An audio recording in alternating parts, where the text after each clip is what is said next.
morning, everybody. Good morning, Rabbi. This week's parsha is Va'era, and Hashem tells Moshe Rabbeinu, Va'era, I revealed myself, El Avraham, El Yitzchak, El Yaakov. It doesn't say El Ha'avot, to the forefathers, but to Abraham, and to Isaac, and to Jacob. So it says all the names, and there's a El. There's two. The word two doesn't have to say that in Hebrew. It could say El Avraham, Yitzchak, Yaakov. It says El Avraham, El Yitzchak, El Yaakov. So the Avraham explains that each one of the Avos had something very unique that they contributed, that they did, and their connection to Hashem was very special, and therefore the Pasuk, Hashem, and when he's speaking about them, he mentions everyone separately that we could learn a connection to every single one of them. El Avraham, to Avraham, he was the first one. He was the first one to search for God. He didn't wait for God to come to him. He went out there to look for God. El Yitzchak, Yitzchak gave up his life for Hashem. He was ready to give up his life for Hashem.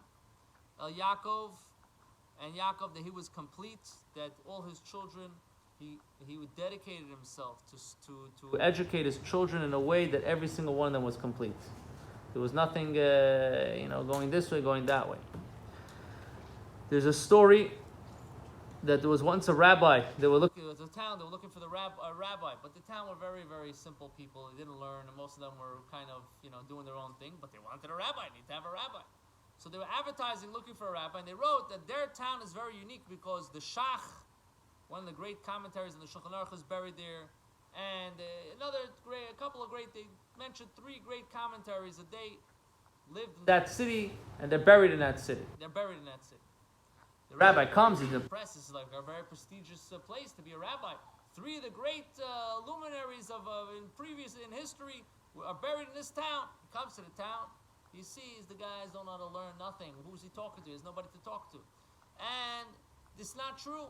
The Shach, he's buried somewhere else. And this one, back at you didn't know who it was buried. You just heard the names. You didn't know where they were buried. You knew the books. So he goes over to the head of the community and says, how can you say such a lie? You tell me that these guys were buried here, make it like a prestigious town. I come in, the whole nothing's happening, and these guys don't know how to talk, don't know how to learn. I can't even talk to anybody. I'm alone here. He says that's exactly the point, my friend. Wherever people are learning Torah, these people are alive. They're not buried there. But in this town, nobody's learning these guys. So they're buried here. They're not here. They're buried. They're not alive. It says when a person learns Torah, the person that you're learning about, his mouth is moving in the grave.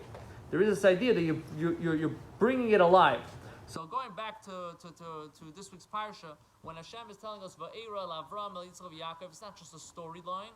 It's something that we have to make it alive. We have to bring it to ourselves. We have to try to involve ourselves and create that connection that we should go out seeking Hashem. Not, okay, Hashem, when you do this and this for me, then I'll come to you. Then I'll help, I'll do my part.